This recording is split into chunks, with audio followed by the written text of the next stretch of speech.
vie, ils célébrèrent leur Dieu, en disant, « Notre Dieu a livré entre nos mains notre ennemi, celui qui ravageait notre pays et qui multipliait nos morts. » Dans la joie de leur cœur, ils dirent, « Qu'on appelle Samson, et qu'il nous divertisse. » Ils firent sortir Samson de la prison, et il joua devant eux. Ils le placèrent entre les colonnes. Et Samson dit au jeune homme qui le tenait par la main, « Laisse-moi, afin que je puisse toucher les colonnes sur lesquelles repose la maison et m'appuyer contre elles. » La maison était remplie d'hommes et de femmes, tous les princes des Philistins étaient là, et il y avait sur le toit environ 3000 personnes, hommes et femmes, qui regardaient Samson jouer.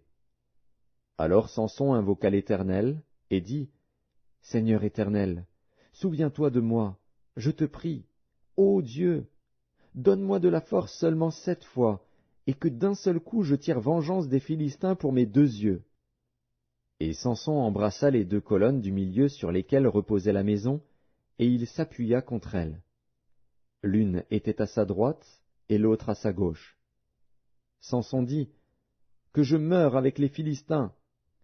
Il se pencha fortement, et la maison tomba sur les princes et sur tout le peuple qui y était. Ceux qu'il fit périr à sa mort furent plus nombreux que ceux qu'il avait tués pendant sa vie. Ses frères et toute la maison de son père descendirent et l'emportèrent. Lorsqu'ils furent remontés, ils l'enterrèrent entre Tsoréa et Eshtaol dans le sépulcre de Manoach, son père. Il avait été juge en Israël pendant 20 ans. Juges, chapitre 17. Il y avait un homme de la montagne d'Éphraïm, nommé Mika.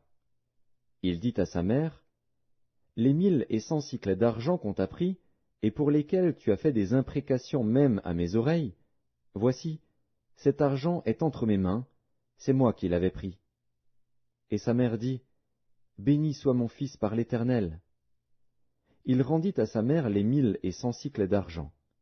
Et sa mère dit, « Je consacre de ma main cet argent à l'Éternel, afin d'en faire pour mon fils une image taillée et une image en fonte. Et c'est ainsi que je te le rendrai. » Il rendit à sa mère l'argent. Sa mère prit 200 cycles d'argent, et elle donna l'argent au fondeur, qui en fit une image taillée et une image en fonte. On les plaça dans la maison de Mika. Ce Mika avait une maison de Dieu. Il fit un éphod et des téraphins, et il consacra l'un de ses fils, qui lui servit de prêtre.